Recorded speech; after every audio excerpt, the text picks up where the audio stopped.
It's time for Twig This Week in Google. Jeff Jarvis is here. Mike Elgan. We'll talk about the latest news from Google, the latest news from Apple, the latest news on the media front, ads. I got a lot to talk about, and you're going to hear it next on Twig. Netcasts you love. From people you trust. This is Twig. Bandwidth for This Week in Google is provided by Cachefly. CACHEFLY.com. This is Twig, This Week in Google, episode 304, recorded Wednesday, June 10th, 2015. Weiner, Weiner, Pizza Diener. This Week in Google is brought to you by ZipRecruiter. Are you hiring? With ZipRecruiter.com, you can post to 100-plus job sites, including social networks, all with a single click. Screen, rate, and hire the right candidates fast. Try ZipRecruiter with a free 4-day trial now at ZipRecruiter.com/twig. And by Braintree. If you're working on a mobile app and searching for a simple payment solution, check out Braintree.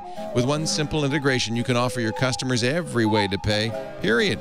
To learn more, and for your first $50,000 in transactions fee-free, go to BraintreePayments.com/twig. It's time for Twig This Week in Google, the show where we cover the latest news from the Googleverse and Facebook and so forth, and Twitter and whatever the hell we want to talk about, basically. I don't have to justify it. It's my show, and it's Jeff Jarvis's show. And if Jeff says it goes, it goes. Jeff Jarvis, Hello. Professor of Journalism, City University of New York. Hello, Jeff. How are you today? Got the day. Now, are you on because you're a professor, and I spell that P-E-R-F-E-S-S. Kind of a professor. Since yes. you're a professor, does this mean you get the summer off? No, because I have a center. So you profess all year round? Yes. Oh, I'm sorry. Yes, whether you want me to or not. Also with us, Mike Elgan, the man in charge of tech news tonight. Our daily dose of tech news every Monday through Friday, 10 a.m. Pacific. Good to have you again. Great to be here. I love this show. It's so nice when I always listen to it whether I'm on or not. And usually when I'm in my kitchen doing the dishes and listening to it. This saves time. Well, nobody can hear me when I'm shouting at the, this time I have a microphone. And actually, Alexa can hear me now. I have my my Amazon Echo came yesterday. So did Kevin. Oh, it did. Yeah. He's really impressed by it. It's pretty cool. Yeah. So mine wasn't supposed to come till like August, but I think Amazon does this. They drop it suddenly. I mean, like literally yesterday they said, it's on its way. Yeah. What? And it came. That's great. Yeah, it's pretty cool. I noticed I already set it up in the kitchen. It's not like after Michael asked it a few times to tell a joke, and I asked it to read my audiobook and then said, okay, that's enough. The daily briefing I played with a little bit. That's kind of cool. You can say, give me my daily briefing, and you set that up ahead of time, but it has NPR and other audio news. Yeah. That's it's like the radio. Yeah. It's like a radio you can talk to. Yeah. I guess. Yeah. Did it computerized reading of your book? No, because it's my Audible book. It's Audible. It's Audible. Amazon owns Audible, so it makes sense. Right. So. And that feature is like 24 hours old, something like that. It's pretty they new. just launched that. Yeah. You know what I did discover is because I was asking on the shows yesterday, should I use my iOS or my Android device to set up? Because it works with both.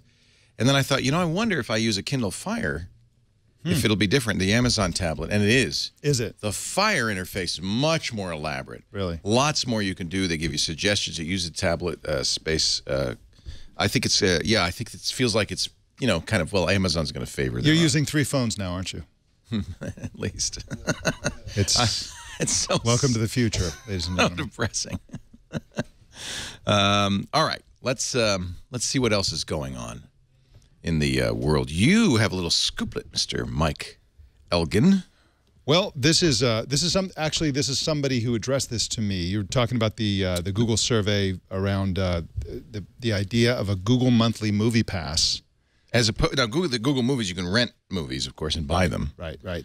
So somebody named Hugo Sayas got a survey in Google survey. That's something you sign up for, the Google Opinion Rewards. Exactly. And he asked me if I knew if something was being developed, and the answer is no, I don't. But it's interesting that somebody is asking about the possibility. So it looks like a Google monthly movie pass is something they're thinking about. And I really think this is the future of all streaming and downloading content, as we see with Apple Music, which is that one of their key differentiators is the family plan. They're always looking for these ways to bundle and discount and so on. Yeah. And I think that has everything to do with how they can lower prices even in a way that's acceptable to the content creators. Right. Right. So presumably Google can go to Hollywood and say, you know, yeah, we'd like to have this monthly movie pass, which maybe gives you a discount or does this, that, and the other thing. Yeah. So who knows? Who knows where they're working? Who knows? Or this guy's just getting trolled. Who knows? Well, what's strange is it asks him if he has one, which he couldn't unless there are people who do, and we just don't know about it. The great A/B test in the sky. Yes. Like, it's like, hey, do you have one? Well, no, I don't, but where could I get one? It's like, it makes sense. You know, in fact, that's in a way what Apple announced on Monday is that they're going to finally, instead of just selling music, they're going to let you stream it. Kind of a monthly, kind of like Google All Access or Spotify. Actually, Spotify had a big announcement today. They are, boy, are they taking off. Yeah. Yeah. What did they say, 100? They now have 20 million paid subscribers. Now, what's interesting about that is it took them 5 years to get to the point where they had 10 million. And then it took them 1 year to go to double that, to go from 10 million to 20 million. So they've doubled in 1 year the number of paid streaming subscribers. And something like 100 million now, or 80 million total. Yeah, it's like 75, something like that. Yeah. I believe it's 55 unpaid. So yeah, that would be 75 million total, which is a huge number. But really, to have 20 million in this market, it's a very large number. It is easily. I mean, Pandora's the biggest with 100 million users. I don't know how many paid subscribers they have. Yeah. Spotify's number 2. By the way, this came out as part of a raise. They're raising money. They just raised another more than $500 million, $526 million. And that basically tells you investors feel like they have the inside track against Apple. Yeah. This would be the time that Spotify would try to raise money, but people might be reluctant to give them money, waiting to see what Apple Music does. Well, now that we've seen what Apple has announced, I think Spotify is in a great position. I don't think what Apple announced is really setting the world on fire. It doesn't. I saw a lot of shrugs, didn't you? Yeah, absolutely. It's clear that the only thing that would propel Apple Music forward is just that it's Apple, right? That it's on every iPhone, that it's on I presume, every iPad, that you get 3 months free. It's funny, though, the one thing that's really a big differentiator for Apple Music is this 24-hour radio station, which is not exactly innovative. Right. That's where the DJ they hired from BBC One went. He'll be coming out of Los Angeles. There's a DJ, I think, in New York and then one in London. But that's free. Everybody will get that. Yep. But you don't have to buy Beats. It already was free. BBC One, they're essentially going to recreate BBC One. BBC One has been available globally to every single person with an internet connection for years, and nobody has cared about it. Yeah. And so this is not a differentiator for Apple. I think it's kind of weird, actually. Yeah, the idea of a one-size-fits-all DJ'd radio station. It's weird. I don't get it. Yeah. And, you know, I keep thinking that this Connect service is essentially a place for artists to post all their stuff, their concerts, to interact with fans and so on. I think that could maybe kind of sort of be a differentiator for Apple, although we don't know what that's going to look like. But I can see that for a lot of super fans, if superstars like Lady Gaga and really big artists like that are devoted to the Apple site, to Apple Connect, then I can see a lot of fans going there and sort of taking away followers from Twitter and places where they're already interacting with fans. Yeah, but maybe. Yeah, maybe. And if anybody can do it, Apple and Jimmy Iovine can do that. But I guess. Who knows? Boy, people really seem to think a lot of Jimmy Iovine. I don't. I feel like he's taken Apple down basically an antiquated road, the old music label way of doing things, down to the point of having a radio station. Seems very retro. Right. My brother-in-law was at is at Google. I'm sorry, is at the Apple WWDC, and he pointed out that they're selling Apple T-shirts for like $25. In other words, Apple makes really what they've become. Tons of money on literally every single thing that they offer in any context. Yeah. Apple is a recording superstar. Right. So I think what Jimmy Iovine brings to Apple, from Apple's point of view, is radical profitability in music. Whether they can pull it off or not, I don't know. Right. But I think generally speaking, overall, they're hatching a scheme where they're going to make money not from the streaming, not from downloads, not from any of that stuff, but from other stuff. It's so funny because Beats One, which is their version, as if like it's almost as if we've invented radio on the internet. Yeah. If you have TuneIn Radio on your iPhone, you have 30,000 radio stations available right now. 24/7, global. The we invented radio on the internet is literally a joke on HBO Silicon Valley. Radio on the internet. We've invented it. Yeah. So you know, this is not the Apple show. We certainly discovered it, discussed it enough on Monday and Tuesday. But I think the other thing that's going on, and there's a few other things in the rundown that I think that Apple is now attacking the advertising business model. Flat out attacking the advertising business model in a couple of ways. So that's what Cook's whole screed about privacy is. Privacy depends upon data to target, and Apple says, well, we don't do that because we never figured out how to do advertising. But having lost that, they attack Google that way. That's number one. And then number two, I just saw Josh Benton at Neiman, I follow in news, just had a panic attack because he saw that in iOS 9 there's ad blocking built in. Interesting. And so I think you see something coming together here where Apple's going to, like, you know, a News Corp, say we're going to make our money on finding ways to charge consumers and not to be dependent on advertising. That's going to be our business differentiation. Very interesting. We're going to use the consumers we have to attack those who are supported by advertising, which includes not only Google, but also all of media. Yeah. Yep. Well, but that's so. Look at if I were Apple, putting myself in their shoes, I'd go all in on that. That's their differentiator, isn't it? Okay, that much is okay. But when you build an ad blocker into your operating system, you're having a huge impact on the entire media and especially journalism industries. You're having an impact on society. Now, you can argue that you know, a fast forward button was built into VCRs. Got it. You know, okay. There's no God-given right to force advertising on people. However, if you kind of make it too easy to block this just because people don't like it, then there's an easy response. Have a huge impact. Just block iOS from your website. It's like Google. It's like people complaining about Google News. You don't have to participate. You just say, "Hey, if you're on iOS, I'm sorry, we can't show you ads, so we're not going to show you our site." Yeah, but there's also these blackmailing ad blockers. Right. That AdBlock Plus will go to you and say, if you would like to be seen, all you have to do is pay us some money. That is racketeering. It is just straight out racketeering, but apparently legal. And so I think it's more complicated because they have a approved ad policy that you can't have flash in the ad. You can't have. You should if they were truly for consumers, they wouldn't charge. They wouldn't extort the money out of the company. Yeah, there's ad block, which it's also that's the other thing. It's a little confusing. There's a business. And then there's an open source project. And actually, I think I'm confusing them. One of them is... I forget which one's which. Is it AdBlock Plus that is pure and AdBlock that's not?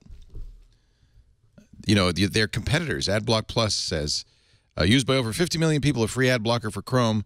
AdBlock says, the #1 ad blocker with over 200 million downloads. Which one's which? I think AdBlock Plus is the one that has approved. They did the deal with Google. They have the approved track where for a small fee you can get through. And AdBlock, I believe, is the open source one. But AdBlock plus is a programming language. Don't listen to me. I might be wrong on those. That is certainly controversial. Yeah. But I think this is where Apple's headed. Apple wanted to have an ad model. They tried that, but they failed because they don't have the whole world. What we keep ignoring, and I'm going to get Apple fanboys going after me, but Android's the biggest by far. Android is where the reach and the volume is, and is going to be worldwide. And so Apple sees that it's not going to be able to kill the ad market. It's already failed at the ad market. So why not just attack the ad market? Yeah, and the downside for that, the potential downside for Apple is that, in fact, advertising is a very democratizing form of monetization. Yes. Simply because it's a transfer of wealth from the people who buy ads to those who don't or can't. So, you know, who in the world? Let me hear that again, because I need to understand that. Why is this democratizing? Okay, so let's say you have somebody who lives in some country and makes $15 a month. Yeah. Right. Okay, and there's he can't afford to pay $1 a month for our content. You're not going to buy any of this stuff, but he can use if he can get on the internet. He can get on everything you get on Twitter or Google search, BuzzFeed or Google search is supported by ads. They get that for free. Exactly, and the reason you're absolutely right, Mike, and it goes further too. Is that now in a world where we all have our own websites that can be supported by advertising, then that's doubly democratizing. Yeah, because it can support more people speaking. And you don't just have a small 1% able to buy the content from a small oligarchy of media, which is where it heads if we kill advertising. Yeah, but Apple's going to say, well, it's not our responsibility to preserve media; it's our responsibility to do what our customers want. Well, and that's what but does that mean that means interfering with the business? Right? I mean, when I give you a website and say I can give this for free, I do it under some business rules, and I say here's the website, but I have ads with it, and that's the deal. Right. And Apple is interfering with that. They're enabling the changing of the site to do that. Yeah. And that would be like saying I'm gonna do a service where I'll take the newspaper and I'll cut out all the ads for you and deliver that to you. And Apple's for the global 1%ers.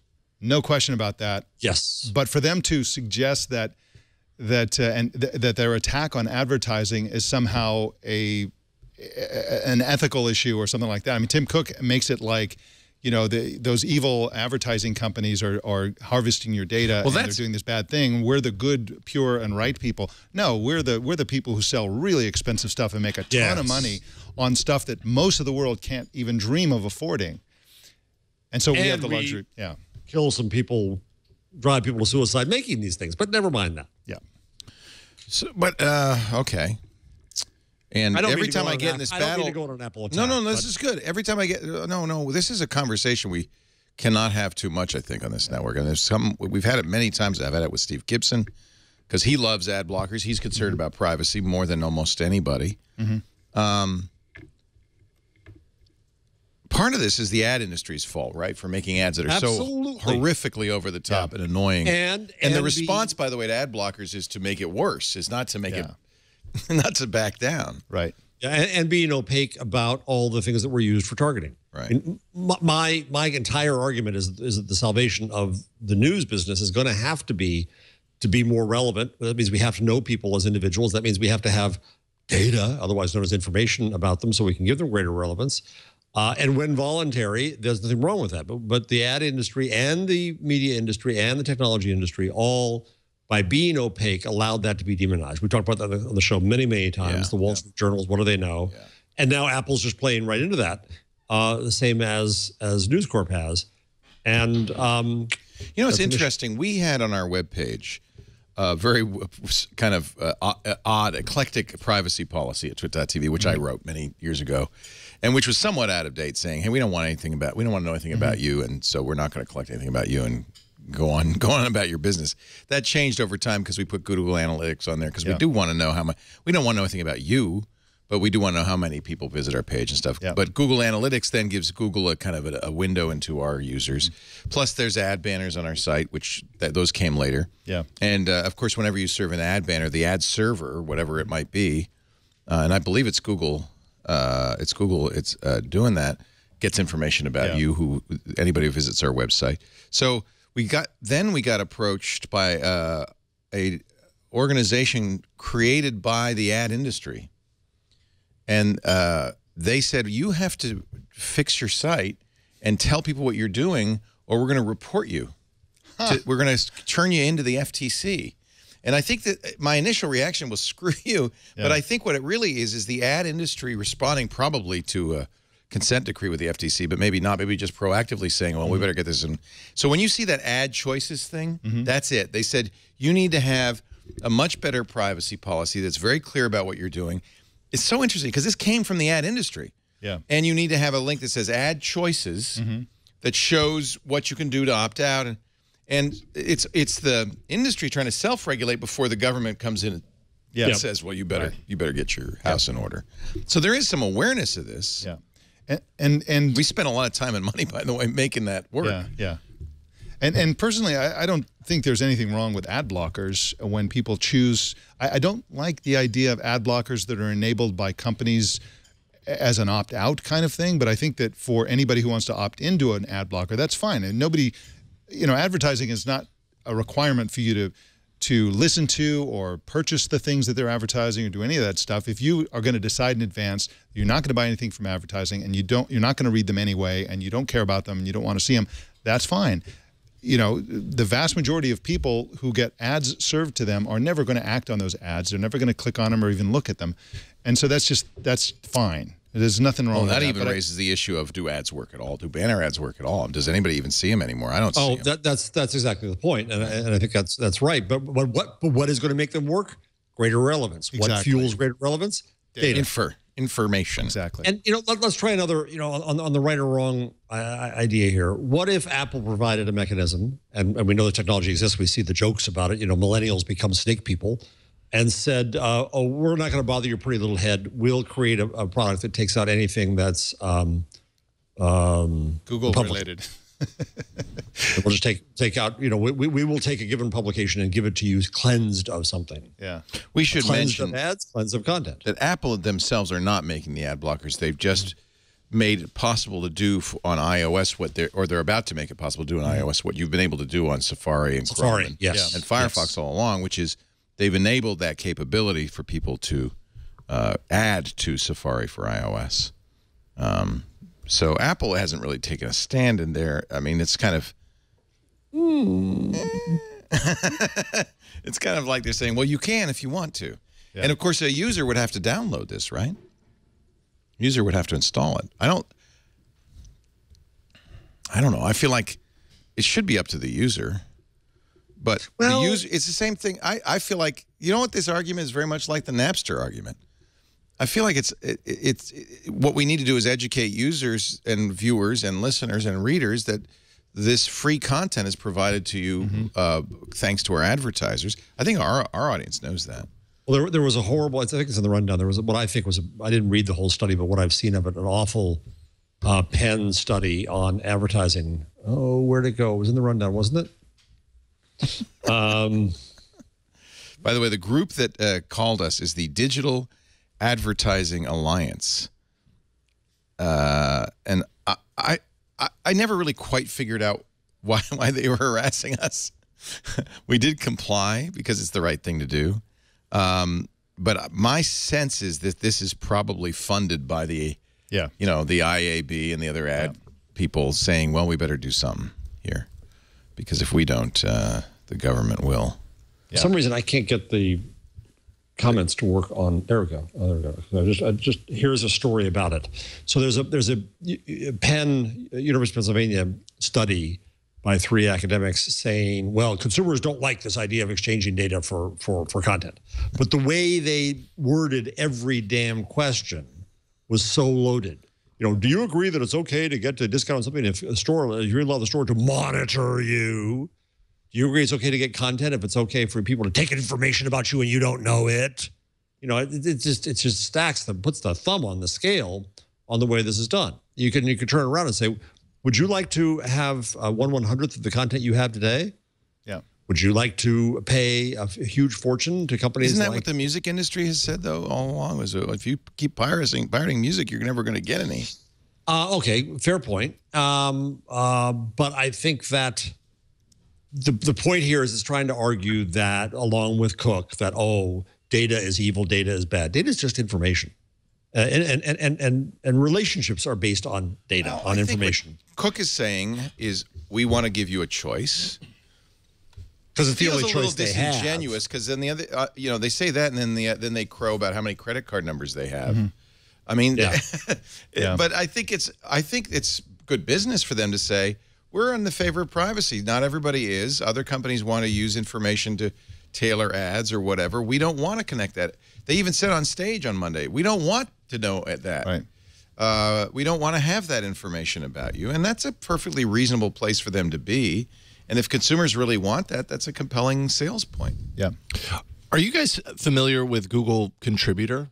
No, what's that? You know what this is? I had never heard of this until last night on All About Android. Ron mentioned it. Basically, it ties directly into what you guys are talking about. We talked about this a year ago. Yeah, we did. Yeah, I hadn't heard of this until yesterday. I was like, what are you talking about? Yeah, no, we talked about it. But this is a very few and limited number of blogs where you can pay directly for a blog, $2, $5, $10 a month.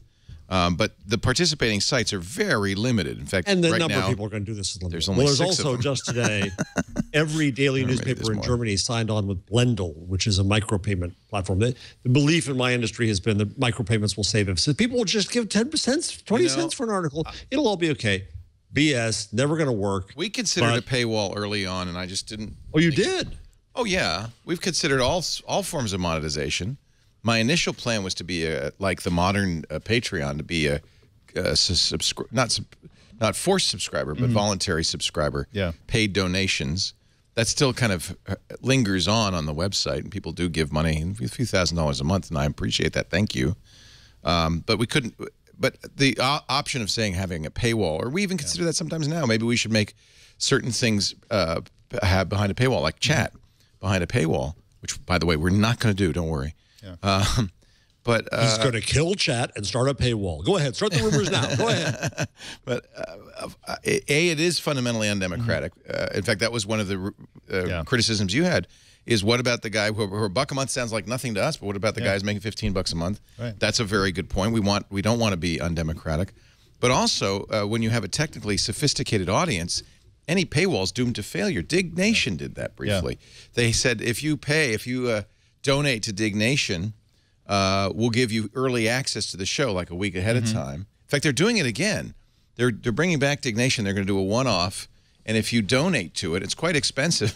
You can get it ahead of everybody else. And what happens with a technically literate audience is they immediately say, oh, yeah, I'll buy it. Give it to everybody. You can't enforce it. Suddenly, if you have a paywall, you're in the whack-a-mole business, and I don't want to be in the whack-a-mole business. I actually think that when you talk about this whole issue of advertising, contextual advertising, I'm bugged by the fact that it's an airheaded conversation. To say that contextual advertising or any sort of personal data collection is bad is like saying drugs are bad. Well, you know, heroin is bad, but the Novocaine or lidocaine or whatever it is they use to dull my teeth before the dentist starts drilling is good. You know, it's not that data collection is bad. It's that there's a potential for bad data collection to abuse and sell your personal data, which could lead to spamming and exposure to all kinds of problems. And so, you know, some data collection is divorced from the individual. So they just basically say, okay, we want to know what you're doing, where you're doing it, how much you're doing it, how much you get paid, all this stuff, but your name is not associated with it, and that'll be lumped into a big database with a million other people, so we know that, you know, this stuff about this large population. There's absolutely nothing privacy violating about that. The problem is that nobody has that conversation. It's either like, oh, we put up ad blocks and we prevent anybody from knowing anything about us, or we give everything away, and those are not the two choices, actually. And in fact, Apple is so good at communicating this stuff because they're collecting all kinds of information, and they're keeping it on the phone, right? But there's a lot of that outside of Apple as well. They didn't invent the idea of giving you the benefits of data collection without actually abusing your privacy. Lots of companies do that, including Google to a very large extent. Much of the data collection they do is completely harmless and does not violate your privacy. They're just lousy at communicating. Google's more honest in some ways. Yeah. But Apple's more disingenuous about this. Well, I think Apple is. What I appreciate about what Apple's doing from their keynote actually on Monday is that they pointed out that, look, we are giving you many of the benefits with your iPhone of location data and all this kind of stuff with Siri and preemptive notifications and all that kind of stuff, but it never leaves the phone. We're not going to take it and put it in a remote database and share it with anybody and all that kind of stuff. Okay, so everybody who does that sort of thing needs to communicate it the way Apple did so that we know the difference between the kind of data collection we want and the kind we don't want. Yeah. And so if I would fault Google for anything, it's their failure to communicate what they're doing with the data and to sell it to us. I want to be sold on the benefits of their data collection. They just say, "Oh, here, here's our, here's the information. Here's your dashboard about all things." They kind of do that, right? They say what they've got, what they know. But you're right. I need to be very clear about how it's used. But on the rundown somewhere, I put an Economist piece up where it's the algorithm. Right. Capital T, capital A. Yeah. And in there it says, I went to Google and I found out what they thought about me and they were wrong about this and that. And, it's just ad targeting, man. There's no great mystery to this. There's also a screed on read-write, I guess the new read-write web, reborn read-write. I don't know what it is. Today, that's the you're showing now the to the algorithm, piece, which is kind of ridiculous because it mystifies the algorithm so it can demystify the algorithm. And an algorithm is nothing but a formula. And data is nothing but information, and we as an industry have allowed all of this to become too priestly and mysterious, and it's biting us in the ass because we've done this. Yeah. Now algorithms are mysterious. I think I talked about it after my visit to Facebook. It was kind of, how do we explain algorithms are just a formula to do something nice for you. That's all. And I think the priestly cast of geeks made it seem so mysterious that it's really going to be harmful to them. Well, and then there's also, if you start blocking ads, then the other thing that happens, the unintended consequences, is the ads go underground. Mm-hmm. In fact, CNN has announced a new unit. This is from fair.org, called, get this, Courageous, which will not report news, but instead will take money from corporations to produce content that resembles news but is actually PR. They're going to, and this is kind of what the New York Times does with its native content. It's native. It's all, They're going to help companies create CNN-like stories. Because BuzzFeed. Who's better at that? We're all following BuzzFeed's model. Yeah. New York Times does it. BuzzFeed does it. Journal does it. They have native content units, and CNN is now going to do this.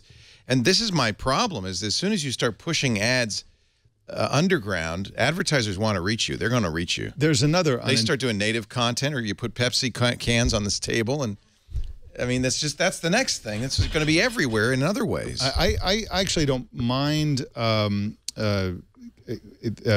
advertising that comes in the form of articles, as long as it's clear, as long as you're not tricking the consumer. Yeah. There's nothing wrong with that sort of advertising. The problem is that's why it works, is because it tricks consumers. Right. Yeah. If it didn't trick consumers, it'd just be another long ad and nobody'd look at it. I talked on the show about how I did a test with the word promoted, and 54% of the people didn't know what it meant. No. CNN says, this isn't about confusing editorial with advertising. This is about telling advertisers stories. Telling similar stories, but clearly labeling and differentiating that. This is CNN. We're not here to blur the lines. This is exactly what the New York Times lady said, remember, in that speech we played. People know the difference. I think it's apparent the reason advertisers want native content is because people don't know the difference. Well, otherwise, they wouldn't want it. Always wanted this. We're just so desperate now, we're selling our soul. We're doing it. Well, you're not going to see it. When I ran Entertainment Weekly, there were advertisers that came in and tried to make a page look just like editorial. And we said, no, you can't do that. And they go, okay. Yeah. And they try another thing. And now we're saying, okay, and here's the price. Right. And we're competing with each other, and we're going to commodify even our soul. Well, it's good for me because it means that people who don't do that, like us, will shine, I hope. There's this, but it also leads, there's this read-write piece I was mentioning, which is can you spell irony? It's all about how I hate advertising. Advertising's awful, but of course it's brought to you by Disney. Right. So here's the unintended consequence that I've never heard anybody talk about, which I think is around ad blocking, which I'd love for us to start a conversation about generally on an ongoing basis. And we do talk about it a lot. Well, it goes like this. Certain types of people are going to do ad blocking, technical people, right. People who, smart people who are paying attention, who feel comfortable adding things to their browser, extensions and so on. And that skews the money, frankly, that is in the hands or that's targeting those kinds of people. It changes basically the nature of, theoretically, the nature of the general mix of companies that are succeeding online. That's been happening all along. If you want to know why Tech TV went away, I could tell you exactly. Advertisers, I was told this by a Tech TV executive, because I was very much lobbied Tech TV's executives to focus on, I said, there's 1.5 million programmers in the United States. That's computer programmers. That's enough people to make this a viable channel. Focus, super serve that audience. And I was told in no uncertain words that the brands don't want this. They say smart people are not seduced by brand advertising. They don't buy by brand. They're smart. We don't want smart people. And so that's to underscore what you're saying. The people who block ads, the people who are smart, the people who are insightful, advertisers already don't want you. That's why there is no Tech TV. Well, they can't make it financially viable. Exactly, and ad blockers are a direct action, a direct expression of that notion. Let me just give an extreme example. Let's say the Raspberry Pi people wanted to advertise Raspberry Pi, a wonderful product that's aimed at a very specific type of person. And then on the other hand, contrasting with that, you have a sort of snake oil salesman selling a weight loss pill, okay? What's going to happen is that the type of people who they're going to advertise to for the Raspberry Pi are going to be using ad blockers. The ad will be completely ineffective.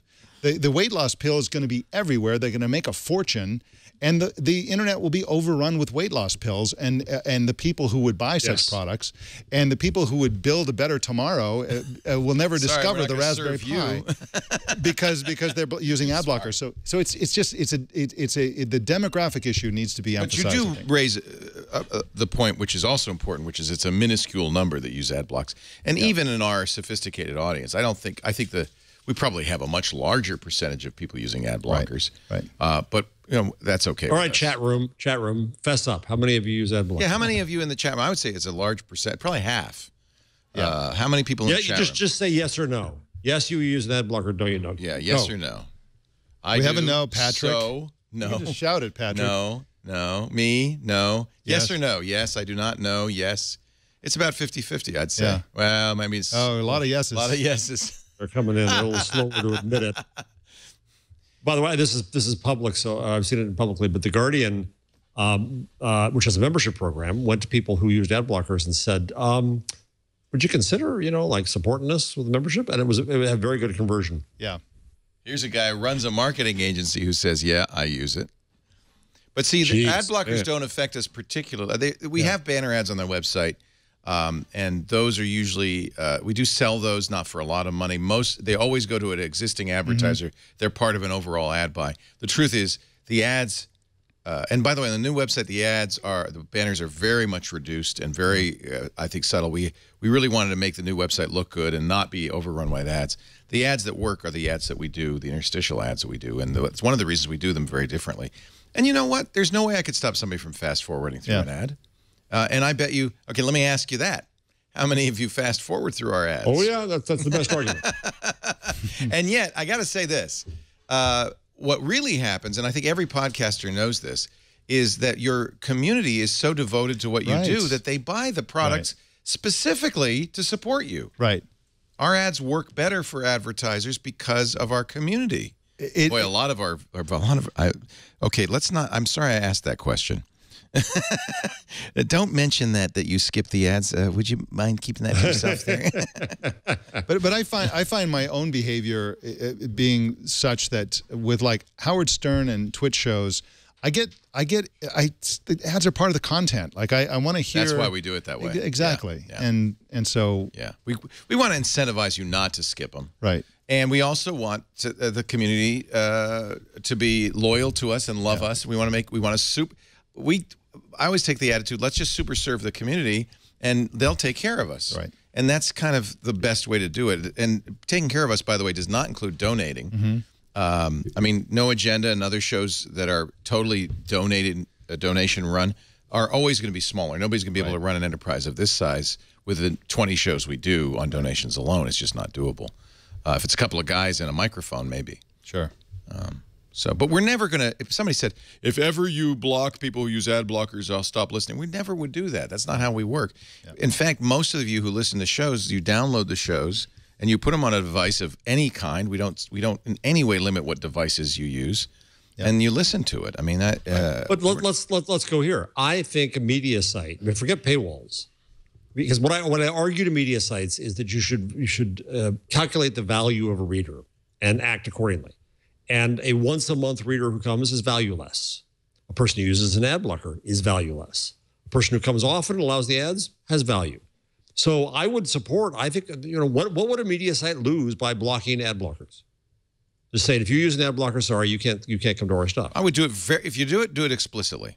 Yeah, I would always very much so. Say, look, I'm sorry. This is the deal, folks. Well, I'll tell you what they would lose, though, Jeff. A lot of it's a long seduction for this kind of thing. I mean, if let's say somebody is watching this show and it's the first Twitch show they've ever watched, and they're trying a whole bunch of podcasts and different types of internet shows and internet TV, and they sort of watch and then they move on and go on and forget about us for a while and come back in another 3 months and watch again, and it may take 2 years before that person's like, you know what, these shows are fantastic. I'm going to sign up for all of them. I'm going to become a loyal person. I agree with you, Mike. Absolutely. Yes, you're absolutely right. No, and all I'm doing is making, for the sake of the argument, a corollary to the paywall argument. Because the exact same thing you just said about that is true of paywalls too. Now, the argument back is, all right, you do a porous paywall where you get some sampling. You're still rewarding the freeloader and penalizing the loyal customer, but even so, I think you could do a block, what do you want to call it, a block blocker. Notice I said B, not C, a block blocker. Yes. And do it in a porous way. You got, okay, folks, here's your first to 5 pages. You can get it without ads, and then we're starving you, man, because F you. Here's somebody sent a link in the chat room. Look at a site, and this is, I don't want to pick on these guys, but this is a very similar site to a lot of sites, extremetech.com, which I think is still a Ziff Davis property. Yep, it is. There's a takeover at the top. That's an ad. Yeah, that's the other problem. Ad. It's almost all ads. Which, by the way, serves their advertisers terribly. I have to say, I've just skipped through a bunch of ads. I don't even know what they were for. I don't. Yeah, and I think everybody who watches this show knows that we don't even see them. It's not. There's a chunk of our brain that's just not doing it. Yeah. And I also hate this. You might also like this. Has always driven me crazy. This is Outbrain. That junk. Yeah. That actually annoys me because there's an example of trying to trick somebody. Masquerades. Yeah, right. Yes. That masquerades as actual content, and it's not. It's advertising content, and that pisses me off. Yeah. Chum boxes. That's what it's called, because they're chumming.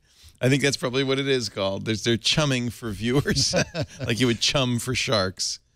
But this is what the consequence is, and you want to know why banner ads don't work? That's why. Yeah. Because people. But if you, this is my argument though. As long as we keep going to a volume-based reach and frequency business, then we're effed. I agree. We have to go to a higher value business, and that once again requires relevance, requires data. Yeah. Which everybody says, but we don't want to give you data. We want privacy. So what's going to happen? You're making an argument for give up your privacy because it's the only way to. No, but that's no. You're saying that, I know, to be a host of a show, and you're gonna twist my. I just want people to like me, Jeff. That's all. I just want people to like. You're not giving up your privacy. You're not giving up your privacy at all. What am I giving up? I agree, because I use all this stuff. I mean, I use Google now. I use everything. I don't give up my privacy. They want about me. I don't care. When I buy at Amazon, and Amazon stores what I buy, I'm not giving up my privacy. Right. When I use a frequent buyer card at the grocery store, I'm not giving up my privacy. Right. When I use my beloved United miles, and they know exactly where I've gone, and they reward me as a result, I'm not giving up my privacy. I'm making a transaction, and it's a fine transaction. Giving up your privacy is when there's let me do this one. So after visiting both Facebook and Google and being there at I/O, one thing that occurred to me was that, in essence, they will always be two halves of the coin, never joined. Google knows more about content than anybody else. Google has this incredible power to be able to analyze your photos and find golden retrievers. Right? Facebook knows more about people than anybody else, but they don't know that much about content. And as a result, we're kind of safe because they can't put the two together. They're going to compete. The only entity that can put the two together is the government when it snoops on both in the internet. Right. And that's why that's frightening. That's a true loss of privacy when you do not know what's happening to you. You have no transaction whatsoever. You have no control and transparency whatsoever. And they can tie together information that you, in fact, left siloed in multiple places. They pull together. Government is the threat to your privacy, my friends. Well, that's true. Of course, what about people who say, well, yeah, but if Google collects all that stuff and then gets a subpoena from the government, they're going to give it to them. Then your problem is with the government and its subpoena. Not with Google. No. Yeah. And that's the New York Times had a cover last week about technology is changing the world. Really? Oh, I hadn't thought of that. And the Times is on it. Yeah. Right, exactly. And in the editor's note at the beginning, it just now blithely says the technology companies willingly cooperated with this. Right, which is the opposite of truth. And it's not true. And they cooperated with subpoenas and with quiet warrants that they didn't have any choice but to cooperate with. But that's just spreading a false meme. To me, the biggest problem with contextual advertising and the harvesting of all that data is they seem to harvest a lot of data, but the ads aren't particularly contextual. Where are all these contextual ads that know exactly what I want? Or they recommend stuff that you already bought. Exactly. It's so funny because the preponderance of ads I get as I surf around is stuff that we advertise for because I've already bought stuff like that. Exactly. And it's like, I already bought it. Right. It's like Amazon always tells you, if you look at Amazon recommendations, to buy stuff you just bought. It's literally the least likely product you will buy. Yeah, I just bought that. I don't need it. Thank you. I'm not going to buy two of them. When I talk to some people at certain big California companies, and I said, we in media need more data, and the standard answer is, but you in media won't know what to do with it. Yeah. Yeah. And they're right. Yep. So really what you are, Jeff, is kind of the Sybil. You're inhaling the natural gas and you're saying, I warn you, this way leads madness. You shouldn't be doing this. Ad blockers are bad. You're going to lose all the good content you ever cared about. Yeah, and killing not just ad blockers. You're killing the ad ecosystem. market. Yeah. Killing the ad market by demonizing cookies, right, and so on and so on. What you're going to end up with is a 1% served. The Wall Street Journal will be fine. The Wall Street Journal will keep going forever. Right. It'll be absolutely okay. The Financial Times will be fine, and their magazine called How to Spend It. Dandy. They'll be a great The shape. Rob Report is not going away. Not going away, right? But someone, as Mike said earlier, someone who is poor and can't afford to buy this content. Well, the thing is, there won't even be anything for them to buy because that will have fallen apart before there's even an opportunity to spend on that. So this whole idea that we should just shift away from advertising. Advertising is, I want to say it again, is what freed us. Alan Rusbridger, the now departed editor of The Guardian, said that advertising freed journalism from ownership and control by political parties.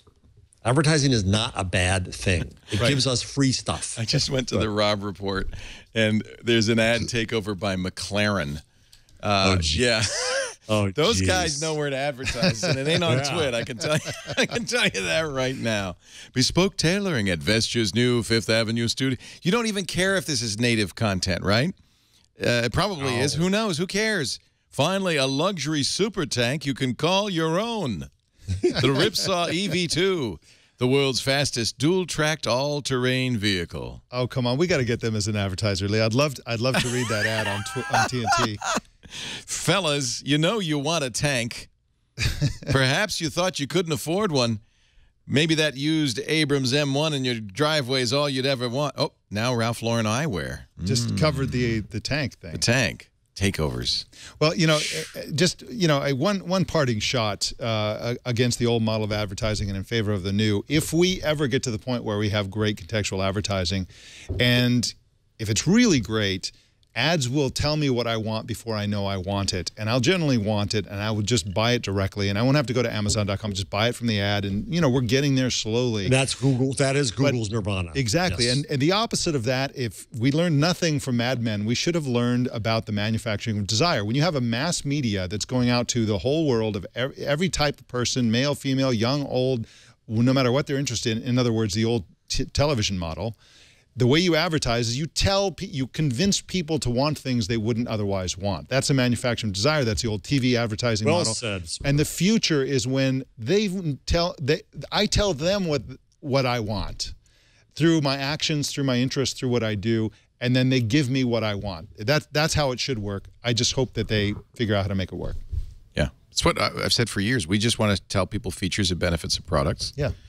Hopefully, and by being niche broadcasting, we have an advantage because we don't need to gather information on our audience. We're niche, same kind of like the Rob Report.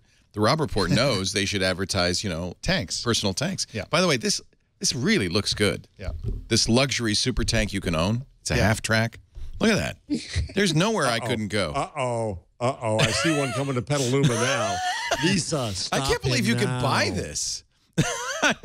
Moving on from the Segway already, are you? Yeah, exactly. Oh, my God. I want it. My tank will crush your Segway, kid. Oh, by the way, it has doors that open like this. Ooh. Not doors that open like this. Doors that open like this. That's for the 2 Comma Club. Is the TV show Silicon Valley going to change our vocabulary? I think it is. I think it is. At least among a certain group. Yeah. Doors that go like, I want doors that go like this. All right, we're going to take a break. I wish I could sell you doors that go like this. By the way, the new Tesla.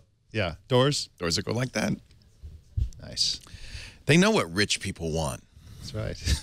Our show today brought to you by ZipRecruiter. If you're in business, you know that getting the right talent, I call them talent. The people who work for you, that's your talent. That's what makes your company sing. And you getting the right person in there is so important. That person it makes your company work. It makes your company succeed. But where do you find the right candidates? Now, thanks to the internet, of course, there's a ton of job sites, so that's a lot easier. But the problem is there's a ton of job sites. So which one do you want? I mean, everyone has a different kind of slant and so forth. Here's the key. ZipRecruiter.com. With one ZipRecruiter post, you go to 100+ job boards. One click, and by the way, they also have a database of up-to-date resumes that people have supplied to them. They will also, with that same click, match you to candidates from more than 4 million resumes. If you're saying, well, that means I'm going to have a lot of applicants. Don't worry. You don't get emails. You don't get calls. It all goes into the ZipRecruiter interface so you could quickly rank, rate, and hire.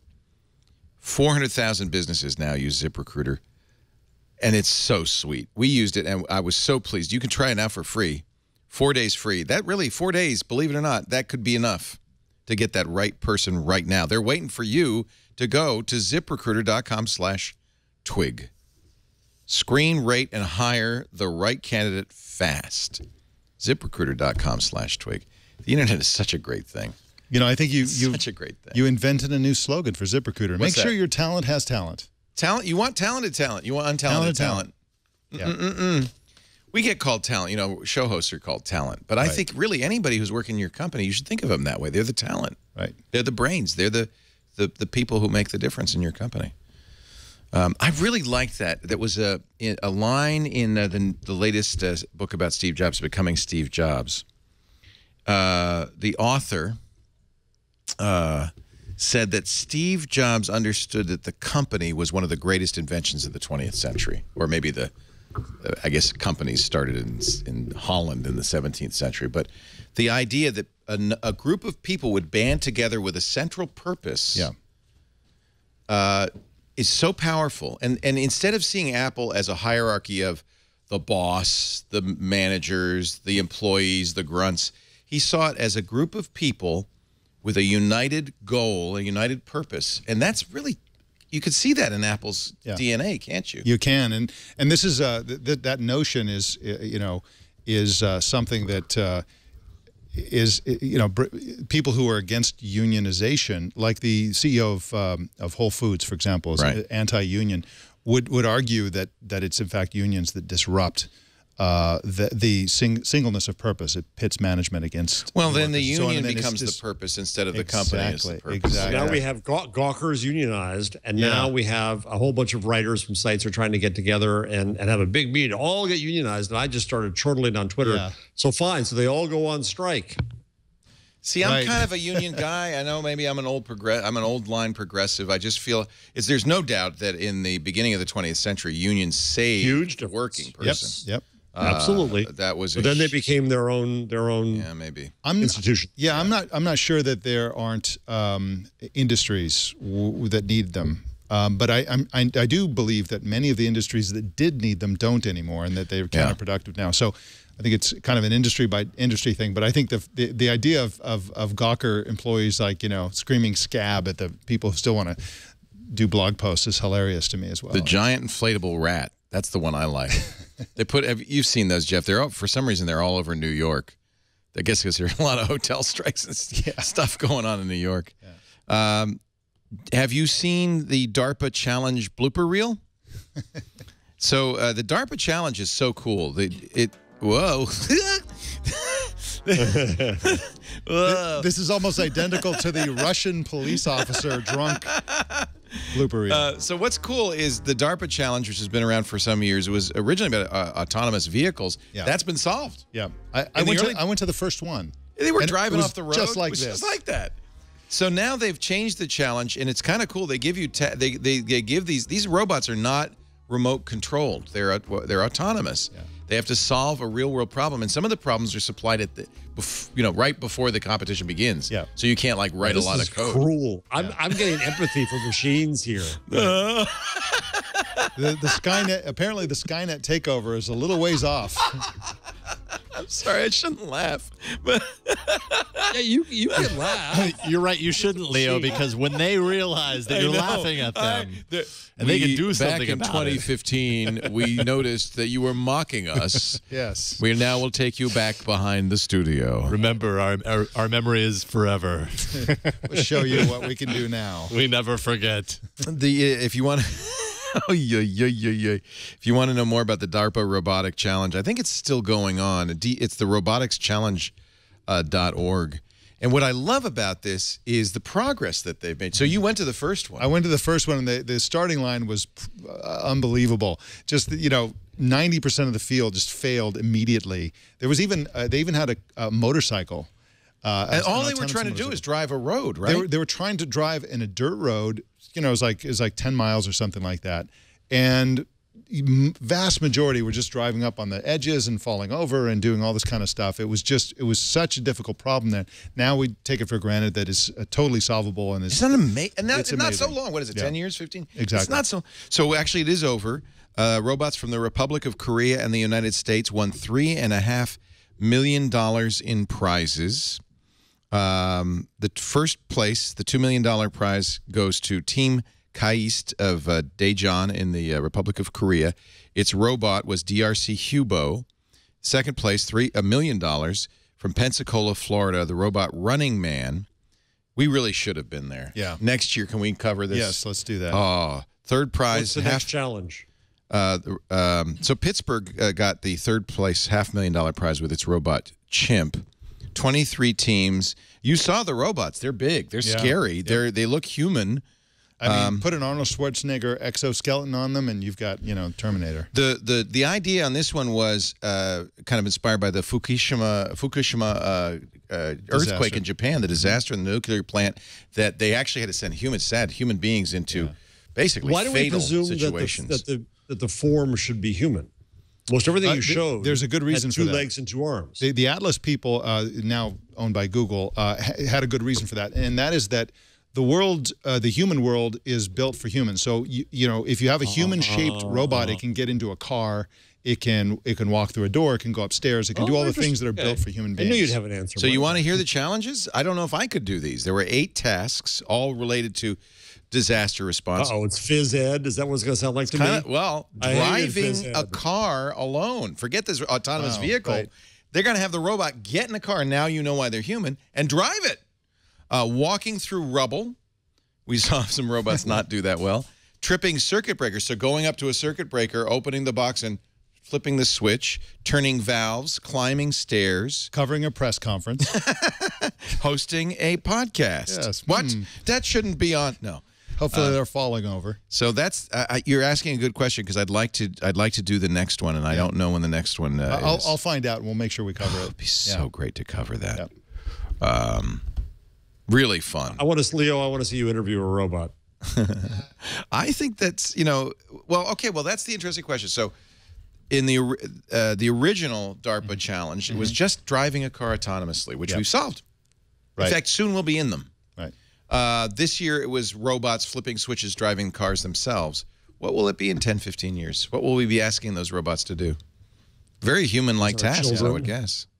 Robot nannies? Nannies, maybe, yeah. There's no reason for them to host talk shows, thank God. Because they wouldn't waste their precious time. Yeah, they've got better things to do. That'll be the challenge. Come up with a reason to host a talk show. Good Lord. By the way, that video is on the Discovery Magazine's website. And let me see if I can find it for you so I can, because I know you want to share this with all your families and friends. This is the Mark Andreessen line too. Is the first half of the dialectic is robots are it hasn't worked. It's never going to work. It's just awful. And the next one is robots work too well. It's going to take over our jobs. I think we're getting close to that, frankly. Yeah. Quartz has a very good story today, which I put up about how self-driving trucks are going to hit the auto industry really. I mean the trucking industry really hard. 1.5% of the workforce works at driving, whether it's driving a taxi or driving a truck. Yeah. Those people, I think, are threatened in the next decade. Yeah. Those jobs. That's a lot of jobs. Yep. This is Discover Magazine, not Discovery, the TV network. The most epic robot fails of the DARPA robotics challenge. This is my favorite one. And somebody made an animated GIF. The robot standing in the door and just says, "I don't know." Awesome. I know. I'm sorry. I shouldn't laugh. I'm in deep trouble. Memeing that. Do you want to see some of the winners? Yeah. Here is this is the case to the Korean robot. The challenge again, getting in a car and driving it. I mean, that's kind of mind-boggling. Yeah. That a robot could get in a car and successfully drive it. Right.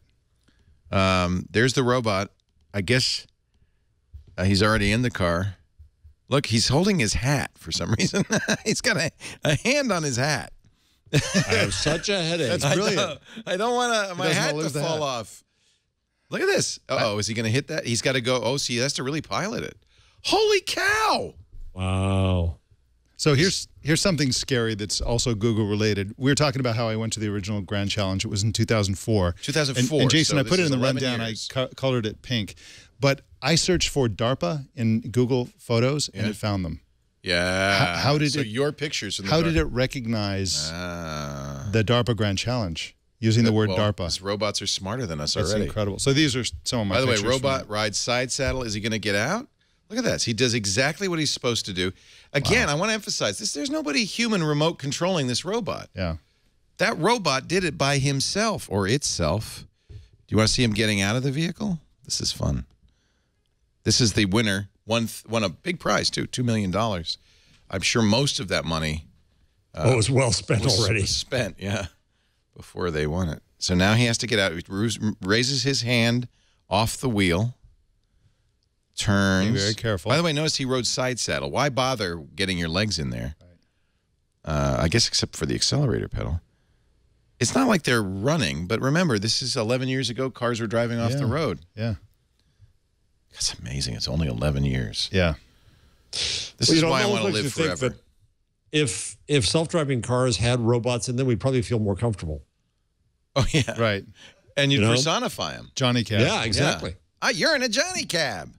Wow, he's grasping the frame. Yeah. Remember, there's huge computation going on at this point. There's no, they have to figure out where they are, what they're doing, what they need. They were not given a roadmap of the vehicle or where they were going to go ahead of time. This is all in response to the environmental stimulus, of course. Otherwise, it's useless. They have to make sure they don't flash their underwear to the paparazzi. It's very complicated computationally. So this is an antidote. Wow, look at this. An antidote to the robots we saw falling over. Yeah. But you can see why they fell over. This is not easy. Right. Look at this. He's good. Yeah. He bends his knees. Always want to shift. Oh, my God. It's not exactly going to chase you like the Terminator, but... but you can see, just those of us who are intuitively familiar with Moore's Law, that this will just get faster, more accurate, and the point where they'll be able to get out of the car in like faster than fraction of a second. Yeah. In other words, with perfect accuracy. We only have a little bit. Right. There's only a little window of opportunity for us meat sacks. Well, I mean, we can have our brains translate it transplanted into a jar that sits on top of the robot's body. I feel like that's a separate track. I kind of want those track. Maybe can we do that in parallel? Because I feel like one's getting a little bit ahead of the other at this point, and I don't feel like the brain container is going to be here in time. Look at that. I want my brain container to have like Oculus Rift, like lashed to the outside of the jar, so that I can just live in virtual reality. Look how stable that is. Yeah, it's amazing. All right, DARPA Grand Challenge. It's over. There's the winner. There's your winner right there. His name is Hubo, and he'll be knocking on your door in 15 minutes. Or 11 years. So it was only 11 years ago that these cars were driving off the road. You know, I've been using a new service that is being tested in San Francisco called Lux, L-U-X-E. I can't wait. It's fantastic. It's fantastic. By the way, look at Hubo got on his knees. I don't know what's going on with Hubo. He's a Muslim. He's gonna. He knows which way is Mecca because he's got built-in. Why is Hubo? Oh, Hubo he's got rolls. Wheels. Oh, son of a gun. We're in deep trouble, folks.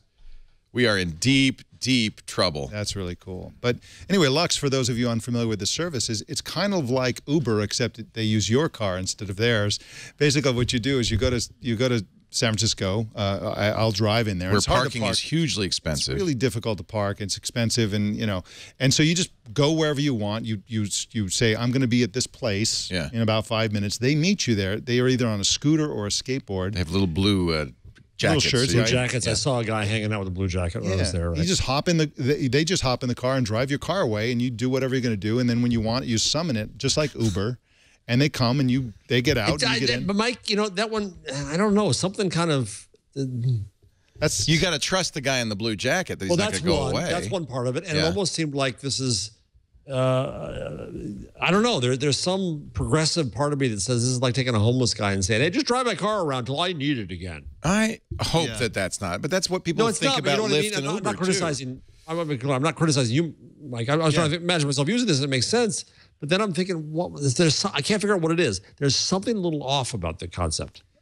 It feels elitist because basically what you're doing is you're turning the whole city into a valet parking service. Well, they have their own lots. Yeah, they will wash your car if you ask them to. You pay them, of course. I should have asked them to do that. My car's filthy. And they are insured, so if they do run off with your car, you have it or crash it. Yeah. You know what it is?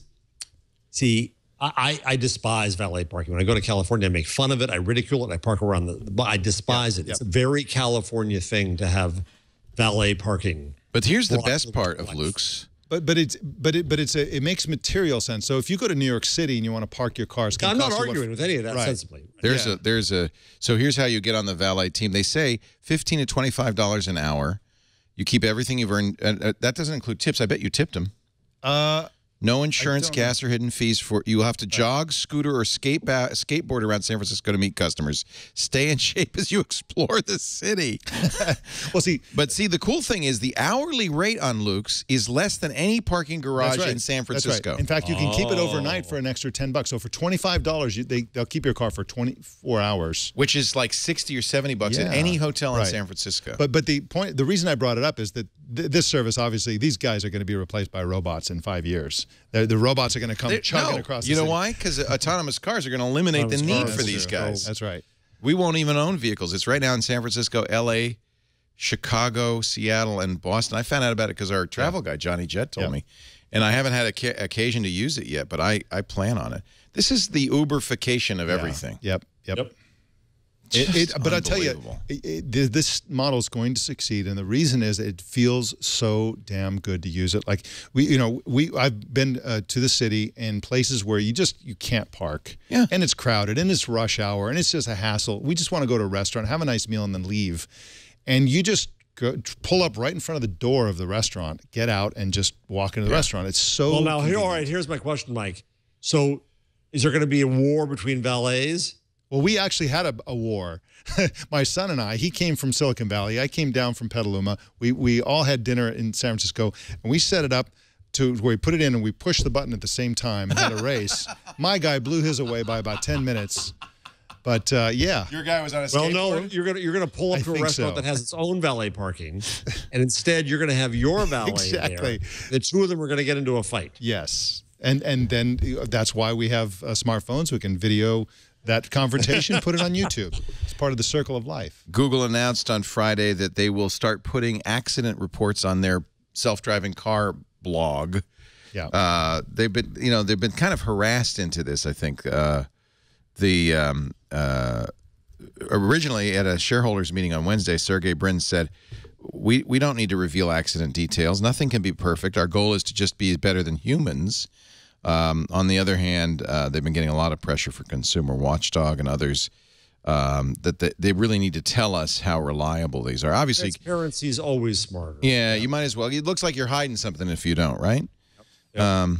All the accidents they've reported so far were the fault of other drivers, not the cautious driverless cars. Or I think at least one case, it was the Google driver who got in to the driverless car and decided to drive it himself. Rear-end crashes are the most frequent accidents in America. Not much you can do about that. I've been rear-ended a couple of times, usually from an idiot looking at his phone. Usually a human. Always a human. We've been hit from behind 7 times, mainly at traffic lights, but also on the freeway. We've been sideswiped a couple of times and hit by a car rolling through a stop sign. Here's what we don't know from the reporting that Google has done on accidents. We don't know how many accidents would have happened had the driver not taken over control. So let's say an accident is about to happen. The driver does what he's supposed to do, takes control of the vehicle and prevents an accident. And then no accident happened, no accident is reported. And we don't know how safe. Right. There's a big difference between having a professional driver in the front seat paying attention, whose job is to make sure there's no accident, and me napping in the back of my car while the car drives itself. This is at least they've got the transparency. This is the first report. This was from the month of May. They tell you a lot. They've got 23 Lexus SUVs on public streets, mainly Mountain View, 9 prototypes, mostly self-driving on closed test tracks, 1 million autonomous miles, 796,000 miles in manual mode, 10,000 autonomous miles a week per public street. So this is the report. You could show this, Jason. I don't think this is secret. Interesting situation of the month. I'm going to read this every month. I want to get this is like a newspaper. Self-driving cars are good at keeping track of multiple moving objects at once. Skills that were on display in this situation involving 2 cyclists. The 2 red rectangles here. Let me make this a little bit bigger so you can see it. Those 2 red rectangles are cyclists. The red trails behind them show the path. So this cyclist is wobbly going from the center lane into the right lane. This cyclist is going in the opposite direction. Both the cyclist on the left had entered the left turn lane but veered back into our path to continue straight across the intersection. He changed his mind. I was going to turn left. I think I'll drive straight. At the same time, the cyclist on the right entered the intersection, traveling against the flow of traffic. That cyclist then took a sudden left turn, coming directly at us in our lane. Our car was able to predict the cyclist's path of travel. That's the turquoise line that the car thought the cyclist was going to take, of course, going right through the car. So we stopped and yielded. This happened at night. It would have been very difficult for the human driver to see what was unfolding. They're going to do this every month. I love this. And in other news, we'd like to announce that we're inventing the self-driving bicycle. I think they need it. Isn't this great that you actually can see the map of data? Yeah. That the car's got. What I want to know is, did it ever? What was it Robbie the robot, or who was the? Does not compute. Does not compute. That was that's Lost in Space. Lost in Space. Yeah. What was his name? What was the name of the robot? It was Mr. Smith. This is a job for the chat room. This is the ultimate moment for the chat room. Yes. Chat room. The name of the robot in Lost in Space. And by the way, here's every accident documented. So here's what I want to know. Does the self-driving car ever hit a point of overload and say, does not compute? I can't do this? I think that's what happened in this one. It just stopped. It said, you know what? I don't know what these idiots are going to do. Right. I'm just going to stop and yield. Yeah, I'm a Darwinian. So let's just let this solve itself. Yeah. Now, that's when they get rear-ended, by the way. Right, exactly. Why did you stop in the middle of the street? They're all the accidents, one by one, described. Then they have, this is good, what we've been reading, the Atlantic City Labs, Google's, the articles about the cars. This is a little newsletter. It even has little graphics describing how we've been doing this month. That's going to be on the self-driving car page. Well, what I want to know, too, is there like a new monthly challenge? How do they set the goals? You know, we got to take it into snow. Yeah, I don't know. When do they consider it ready? Bridges and the metal. You know, what are the things that it can't do well? Look, if I have a choice between the Google self-driving car and the self-driving car from Delphi Auto Parts, I know I'm going to take the Google. What about the rundown? What about the Baidu/BMW self-driving car? I don't know about that. The Baidu self-driving. Why would BMW? I guess BMW doesn't have enough technology, so it has to go with somebody, and of course, it can't go with a California technology because Audi already did it. So if Audi does it, BMW's got to do it. Apparently, the official name, oh my God, the official name of the robot in Lost in Space was Robot B9, but he was always just referred to as Robot, mostly by Mr. Smith. And the creator, apparently, I'm seeing this, searching for this, is Robert Kinoshita, who died at the age of 100 this year. No, really? Yeah. He created... He was a TV and film art director, Robert Kinoshita, and he created the robot. He came up with the Danger, Will Robinson line. Danger, Will Robinson. And he lived to be 100.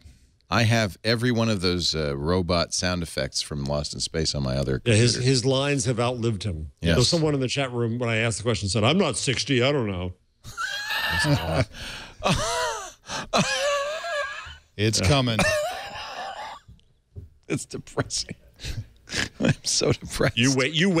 Your kids will be saying the same thing about Hodor. You'll be laughing your head off. That's right. Hodor this, Hodor that, Dad. Criminy. Just get into this century. I saw a guy tweeted a couple weeks ago saying that his daughter asked him, why do we say hang up the phone? Ooh. And he said, I feel like I'm 92. Yeah. Dial and hang up are both that's right. Completely archaic. Yeah. Google will not receive transaction fees for Android Pay as Apple does for Apple Pay, but not because they didn't want to, but only because rules have been changed. The card issuer's standardized security system means they won't get revenue. Apple made their deals like a year ago or something like that, and the banks were all afraid that they'd miss out on the big opportunity, and so they allowed themselves to be negotiated into this point where they're paying. Apple's and then amazing. by the time Google got around to it, they're like, we're not paying for that. What are you kidding? We were locked in for 3 years with Apple, but as soon as that's over, we're going to renegotiate that. And you need us, so But poor Google went and said, hey, we just want the same deal you have with Apple, and they're like, no, we don't even want the one we have with Apple. How often do you hear that? Poor Google. Yeah. Everybody wants the deal that Apple has with anything. Yeah, Apple is not afraid to exercise its considerable market clout. That's right, and is very good, in fact, at getting that done. Oh, by the way, if you're an Android user, don't get all excited about Apple Music. You won't get it till this fall. Sorry. Still, I don't understand why, because the Beats app is on Android. They have to hire some people who know how to program for Android first. It's Apple's first Android product. Yeah. So is it really? It is. Yeah, they have never done an Android app. Ever. Interesting. Yeah. Maybe they'll like it. They're like, hey, this is great. We should do more. No, it's not going to happen. They've always been cross-platform with music, though. iTunes was on Windows very early. So you can't not do that. Yeah.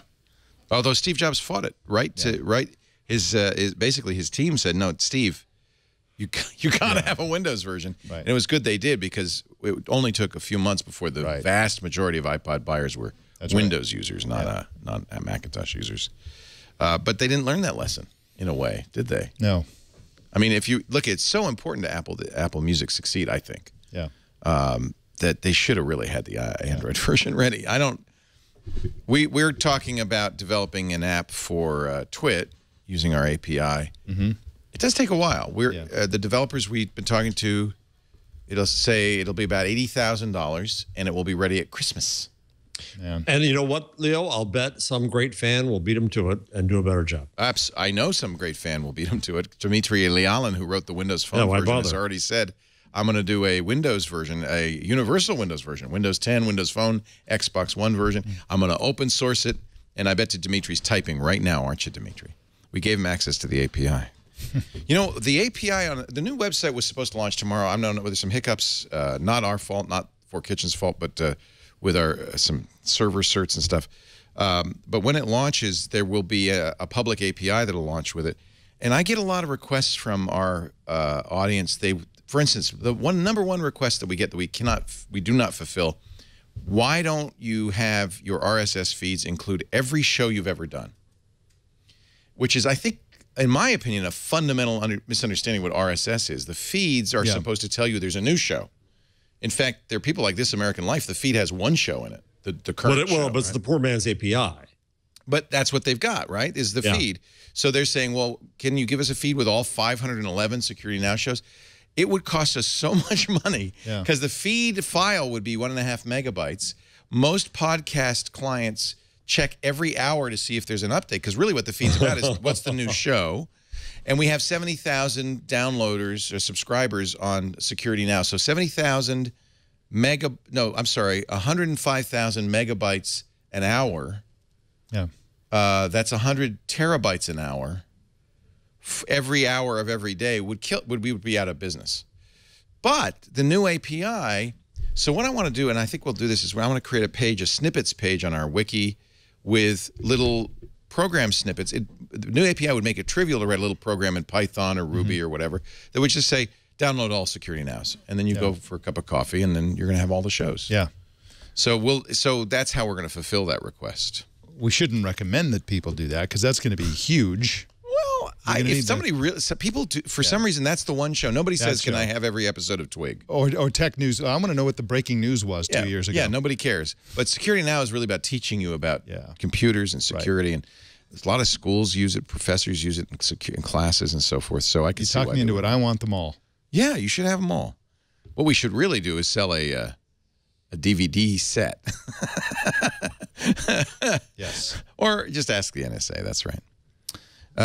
Any other stories here? Google's now on tap, finds in-app answers. We talked about that before. Well, I think have you played with the new touch to search feature in mobile Chrome?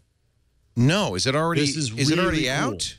It's out. It's out. I have it. So when I go to a web page where your name is on it. Yeah. Tap on your name and hold down, and it pulls up a search request based on that. Wow. In context. See if it works for you in Android. Do you have an Android phone with you? No, I haven't. I'm so embarrassed. Mike and I are both using iPhones. Oh, I'm ashamed of you. Out! Out! I'm taking over the show. I decided it looked pretty fickle of me to have an Android phone and an Android Wear watch during Twig, but wear an iPhone and an Apple Watch during Mac Break Weekly. I need to be consistent. Mr. Howell, do you have an Android phone? I know you do. I might. Let's take over the show, Jason. Just turn off their cameras. It's yours and mine now. Oh, Lord. They asked Danger, for Leo it. Laporte. Yeah. Danger, Leo Laporte. Warning, warning. No, I actually have rapidly coming to the conclusion that smartwatches in general and the Apple Watch specifically are dopey. And I don't want to wear them anymore, but I feel like I can't. We'll get to that in a second. But so Jason, is it working for you? That's what I'm trying to do right now. So far, I'm not. So what do you do? I've taken over hosting the show now because describe there's this. an imposter in the host chair. Describe this. How do you do it? What do you do? Yeah, it's okay. So it's working. Here, let me see. I'm not sure if you're gonna. What's he supposed to do, Jeff? See it. All you basically do is it's hard to show, but basically I selected Spotify in the wall of text, and down at the bottom down below is this little contextual thing that rose up that says. So I can scroll up on that. Oh, that's the Now on Tap. There we go. That's the search. So on any web page, all you do is mark a word, and it will create a search query. Right there. It's wonderful. Here's Here's another miraculous thing. Apple can't do that. Well, here's something you can do on Apple that is actually a Google feature. It's the location-based search, and it includes voice search. This is amazing. Check this out. I'm going to do a Google Now or voice search. This is cool. This is the coolest thing. Okay, so here we go. What is the address of this place? Which place did you mean? And then it's giving me 3 of the things in the neighborhood, and I'm telling you. Yeah, because it doesn't know exactly. And we'll get to the okay, so it's giving me the address of Twit. Now check this out. Now I'm going to go back to the search, and now I've told it where it knows I am, where you are. Yeah. And now I'm going to say, what is the phone number of this place? It doesn't say it. It just The shows. phone number for Because you don't Twist have a phone. LLC is 800-605-8948. Wow. Yeah. So basically, Wow. so it takes the location. That's the right phone number. Yeah. Yeah. And so this is I fantastic. didn't even know you had a phone number. Nobody answers it. Right. Right. Don't get me wrong. We're going to create an API where you can call with your. You'll get my voice saying, "What do you want?" Now that also works with like landmarks. So say you're outside Coit Tower and you actually don't know what Coit Tower is. You can say, what is this place in front of me? And it'll say that's Coit Tower. So it'll identify. So is landmarks. that kind of now on tap, early release? Because it's now on tap because of course it's going to do Google Now. Yeah. So It's context. It's more it's context. the power of context. yeah. Which, by the way, is data. It's privacy. It knows you're in Coit Tower. Oh no. Well, I can't wait. That's exciting. Yeah. Also, Android TV. I bought the NVIDIA Shield Android TV, installed it in my home. I like how do it. you like it? It feels limited because for instance, the first thing you do is download Netflix. It didn't come with Netflix. It doesn't have Amazon, which bugs me, but it does have Hulu. It's very nice in the Google. If you live in the Google world, the Google Music I can play through my stereo because it's part of my home theater system. It feels fairly snappy, but it's really Android. It really feels like Android. The store, though, will only show you TV-appropriate apps, much like Google TV did a couple of years back. But apparently, there are 600 of those TV apps. You can browse them and find them. A lot of games, mostly, I would say almost all games. I immediately installed Crossy Road. It's kind of fun to play Crossy Road I on a 70-inch screen.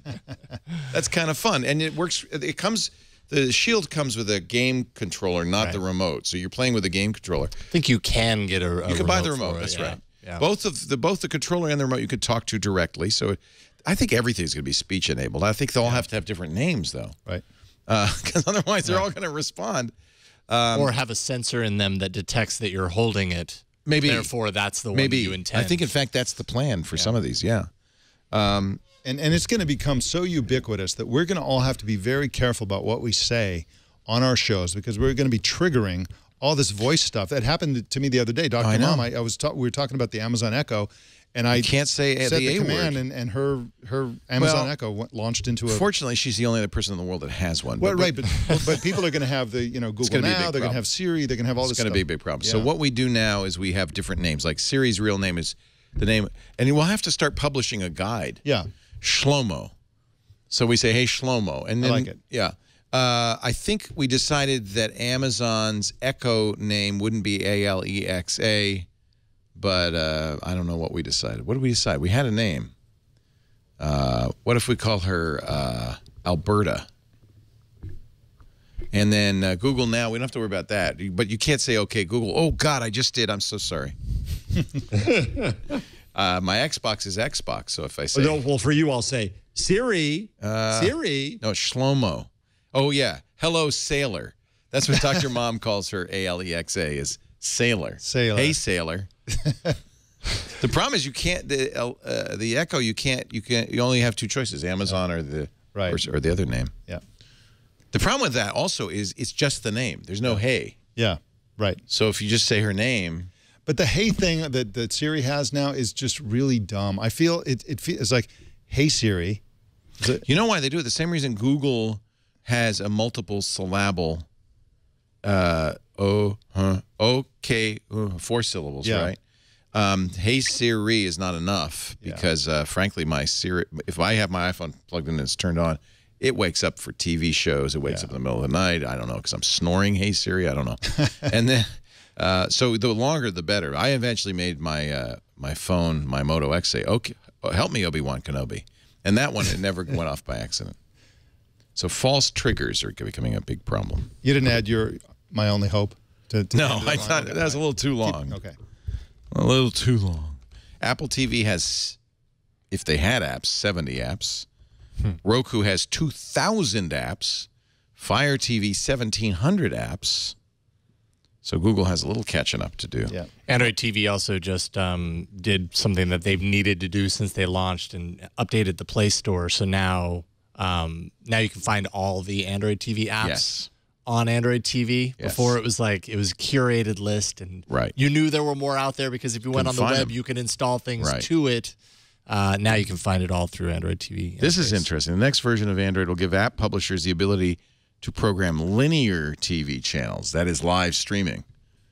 Well, not live's not the right word, but you could watch ABC. Yeah. That's good for us. That means a Twit app could be on the. You could watch Twit that way. Yeah. So if I go to the play.google.com and I search for TV, what do I search for? Oh, no, apps. Okay. Yeah, apps. Yeah, I'm not sure that there is a category specifically see. for Android TV. Do you see one? Boo. I don't see one. Pretend play.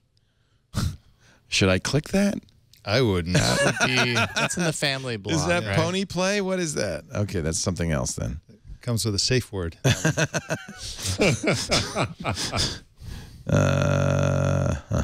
Okay. So I guess on the Shield though, that it will give me a Yeah, you'll get a list of category. only the things that are Android TV Yeah, compatible. you can't see anything that's not. Right. Yeah. You know what I'd love to see Google do? And Jeff, what would Google do? I'd love to see. So Microsoft today unveiled the more details about their Service Hub. And the Microsoft Service Hub is a beautiful product. It is a stunningly good product, perfect for its purpose. And, you know, we can go into that. I'm sure you guys went into that and are going to go into additional detail on that on Windows Weekly. But I would love to see Google spearhead the consumerization of something like the Service Hub. In other words, imagine an Android TV that was a 4K touch display with 2 HD cameras, lots of sensors, where you can interact with it in a whiteboard kind of thing, play games that where you touch the screen or maybe you don't touch the screen. But I would love to see the TV be replaced by something that is a very high-resolution touch display like the Service Hub. I think consumers We're going to will buy want one. that. I just might as well getting just tell you senses that. of- We're going to buy a Surface Hub. Fantastic. They are Really? incredible Yeah. for the shows, right? Or Yeah, no, not Yeah. for my house. because Lisa, I'd like to show you a PowerPoint presentation. that's right. But you've been having trouble sleeping lately, so I'm going to show you a PowerPoint. No, but they're expensive. So the 55 inch is $7,000. Yes. The 85 inch is $20,000. Yes. But it is a thing of beauty. Is I it? saw it in San Francisco on Friday.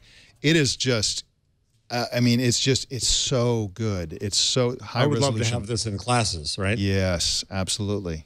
Yeah, I think classes are actually classes in boardrooms or meeting rooms, conference rooms are really where this is designed But for education, I'd love to see the Android version because I think they could get the price down. I mean, Microsoft is building this in Oregon, and it's a good price. You know, they make a compelling case about how the things that it replaces, it's far cheaper than the things that it replaces, the projector and all the rest. But it's still $20,000 is a lot of money. I'd love to see Google spearhead a project where all these different TV, Sony and Samsung and these different companies are competing with each other on price to get that down under $10,000 for the big 80. There's a plus. Samsung version of this. I saw it at IFA in Berlin. That's funny because I saw it on TV in House of Cards. You remember that really phony scene where the guy's got a Samsung tablet and he says, well, let's just put it up on the big screen. And he goes like this and swipes the tablet and goes, was that House of Cards? I feel like it was. Something. One of those. I saw it on TV. Yeah. But this, the Microsoft one runs Windows 10. What does the Samsung run? Must run Android, right? There are versions. There are things from InFocus. There's an InFocus product. Sure. And they run Windows 7, and they're vastly less elegant, vastly less integrated. The Surface Hub there's nothing like it. It's way better than anything else. We've tried since Tech TV days to get, there's been devices like that. Yeah. They had special pens and stuff, but the problem was shooting them on camera was hard because the lights in a television studio in those days had to be so bright. That the TV would get washed out. But you see it on CNN all the time. They're always doing this stuff like that's something important. Right. Yeah, I'm thinking, I don't know. I guess we put it on a stand. They make a whole bunch of, they make a plethora of stands. You can take your picks, including ones on rollers. They have that's what we'd have to do. The fundamental stand has rollers on it. And it would, it'd be perfect for we our could shows. roll it behind you for Tech News Tonight. And you could, you could tap it or something. And so here's an example of how it's contextual.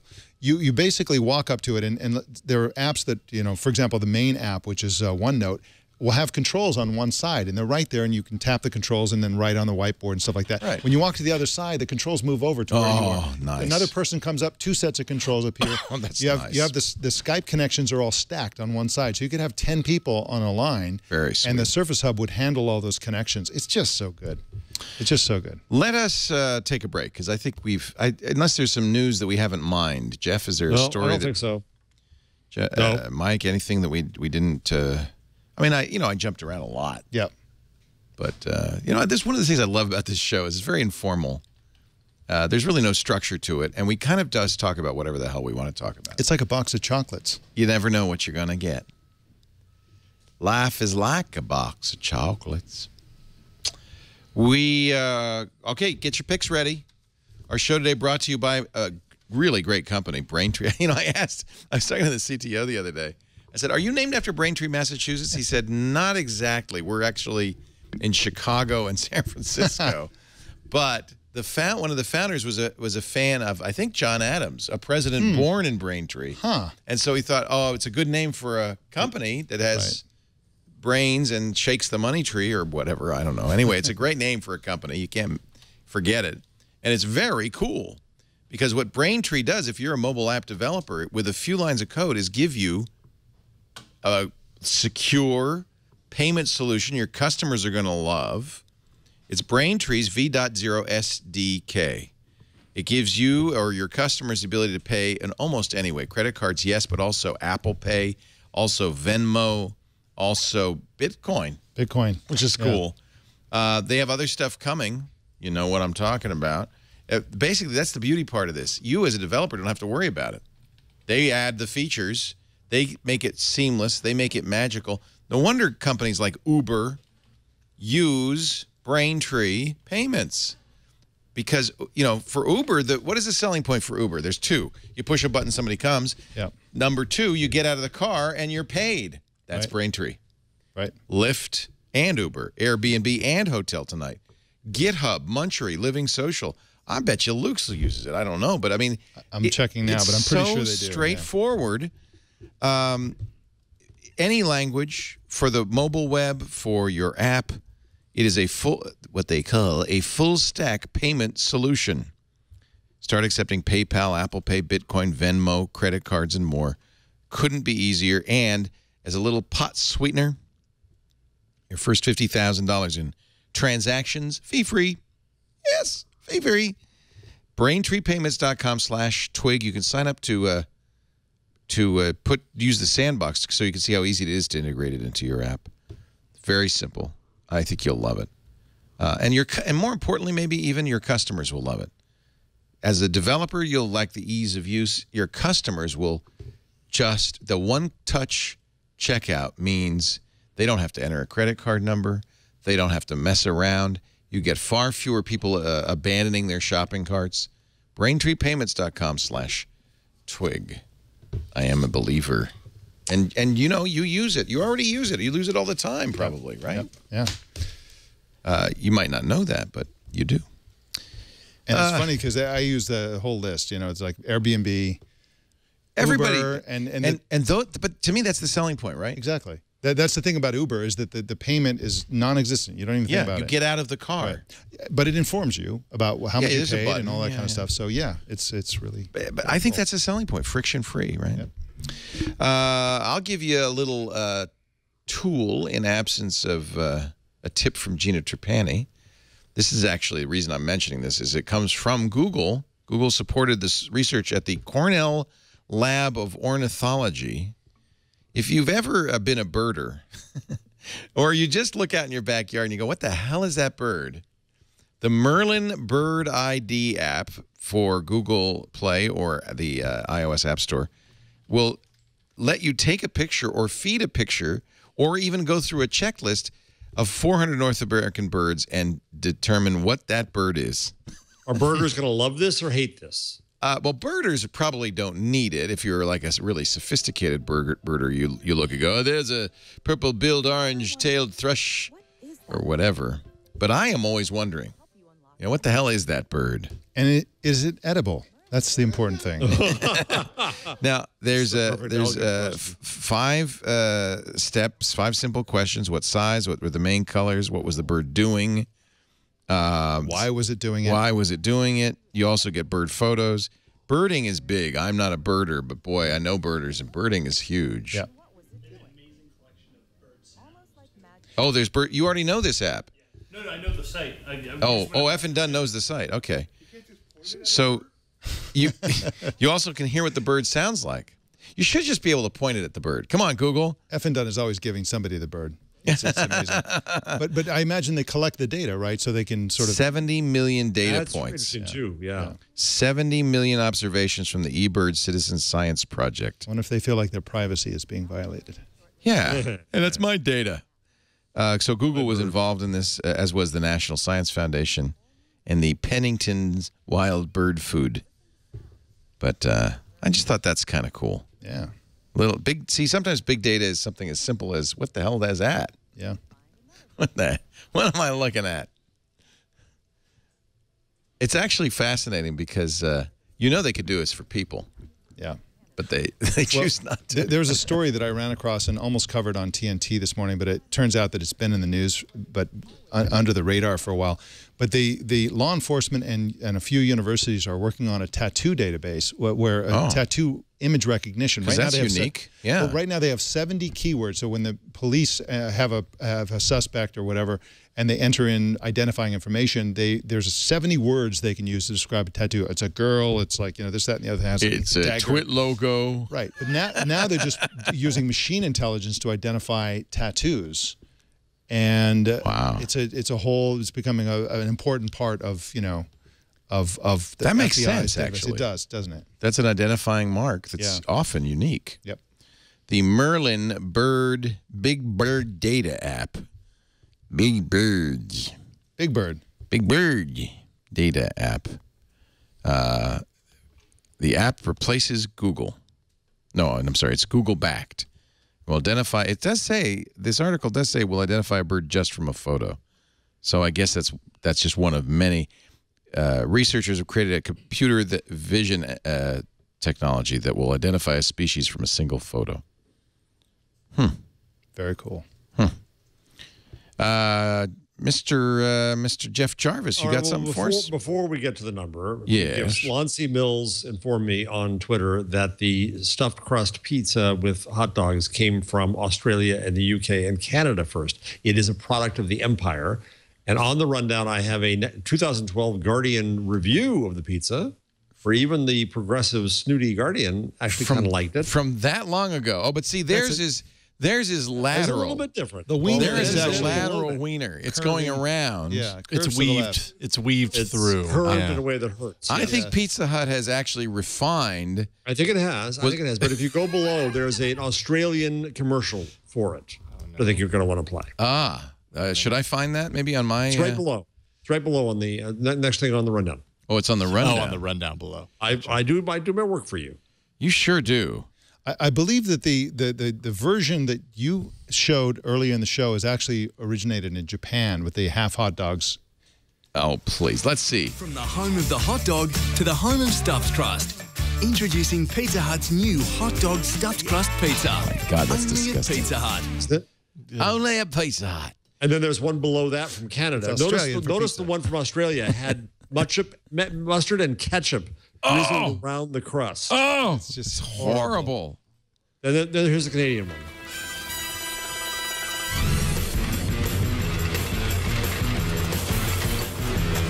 You got pizza in my hot dog. You got hot dogs in my pizza. And this is Pizza Hut. Pizza and hot dog collide.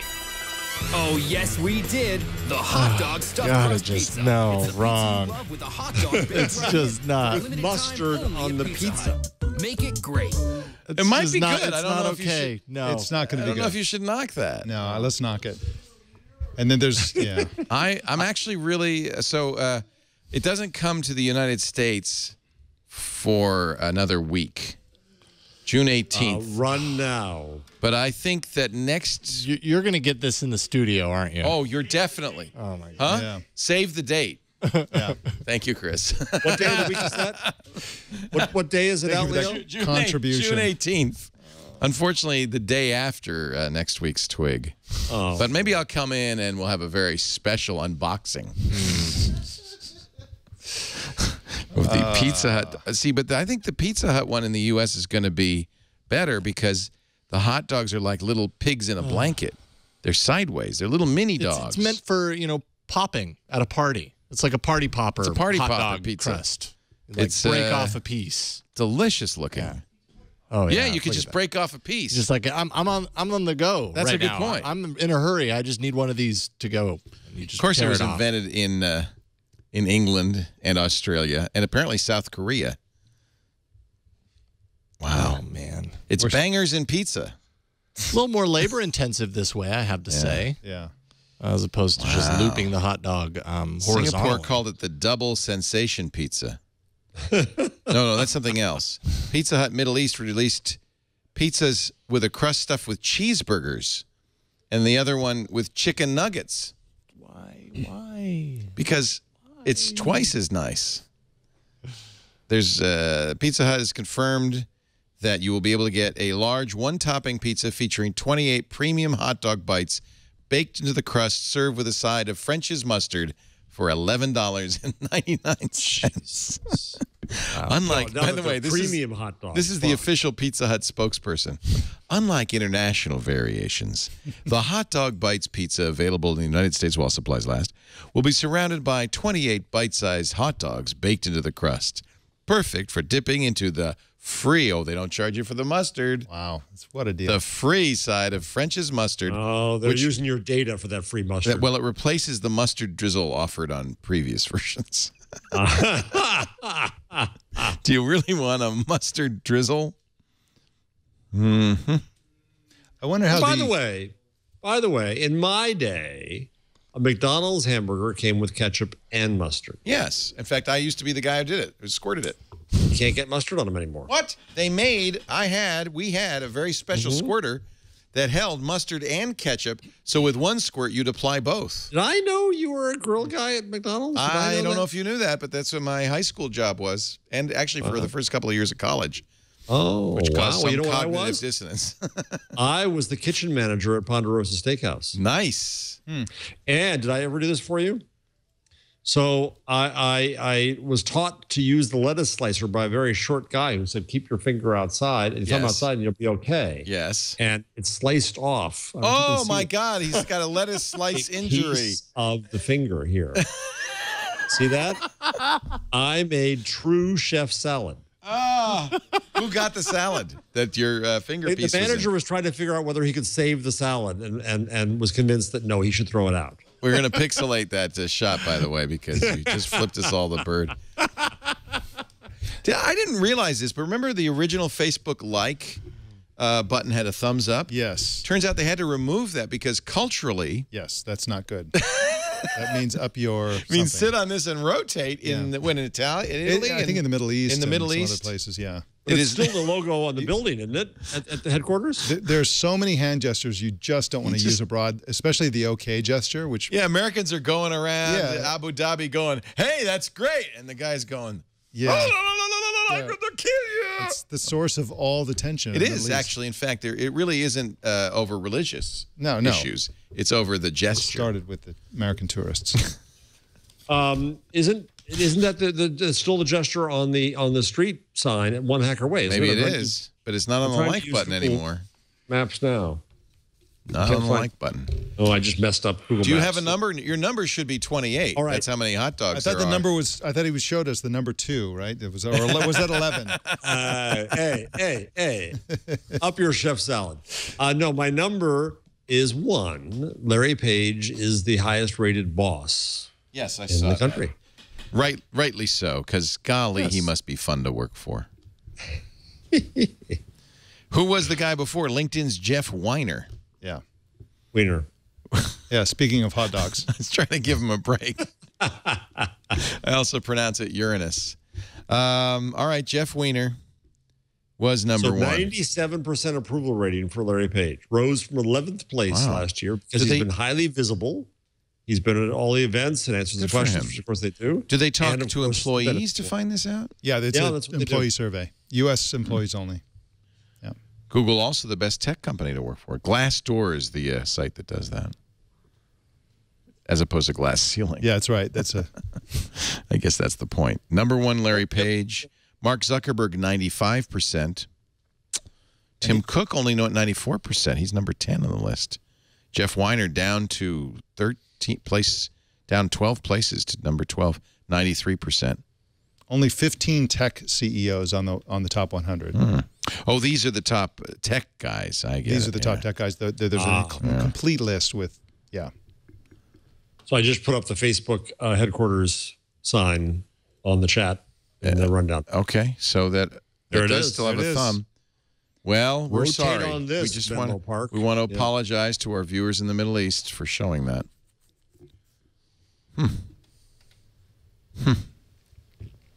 Yeah, you got to feel like the people who get that survey may not be completely forthright. Right. Oh, I love Larry. Right. It's not like Google's watching.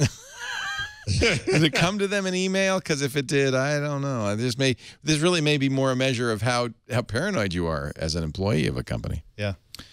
Do you have a nice little pick for us, Mr. Mike Elgan? I do. It's a kind of picky, tippy kind of thing. Pickly tippy. Android users for a long time have enjoyed a feature in Google Maps where you could do a search, find a place on Google Maps on your desktop, and then you'd get a send to device option that would just send that location right to your phone, and you could do directions or whatever you want to do. And it hasn't been available to iOS users because Apple has essentially blocked them from having that kind of integration. Right. So Google, in its desire to be cross-platform to provide benefits to all of its users no matter what platform, has found a really, really clever workaround. They're sending it via notification.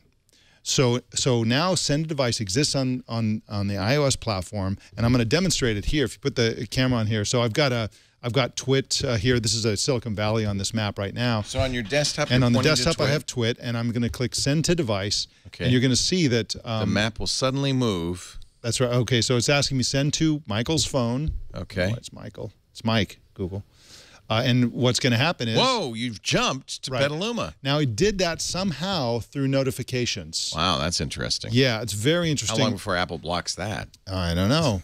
I mean, they can't really quite block notifications, but I don't know how they automatically... Sometimes you get the notification say, do you want this? And you click it and it goes. Sometimes it just goes. And I don't know how they do it, but it's quite miraculous, and it's a great feature and a major convenience for people using Google Maps. That two thumbs up. Yes. Whoa, sorry. That was painful. Yeah. Now I'll never look at this again the same way. Yeah. Don't replace it with the OK symbol. That's bad too. Where is that bad? I don't recall where, but it's basically I think in Italy that's bad. It's a hole, what you're showing. Yeah, it's a hole. That's bad in Italy. Now, what about the V versus... what about the British V thing? Oh, you do it one way? I always forget which way is the wrong way. John, we just grossed John out. Yeah, we've lost most of our worldwide audience. I want to, on behalf of all of us here at Twit, apologize to our global audience. So the OK sign is very not good in Brazil. Brazil. You know, I feel like every time I travel, it's a landmine out there. Yeah, it is. You don't know what's going to happen. Keep your hands in your pockets, although that may be offensive. Yeah. That can be bad too, yeah. There's apparently an entire Wikipedia article on A-OK. I guess here's how you'd say A-OK in a variety of nations. It actually was invented by U.S. Air Force Lieutenant Colonel John Shorty Powers. Yeah. He was public affairs officer for Project Mercury.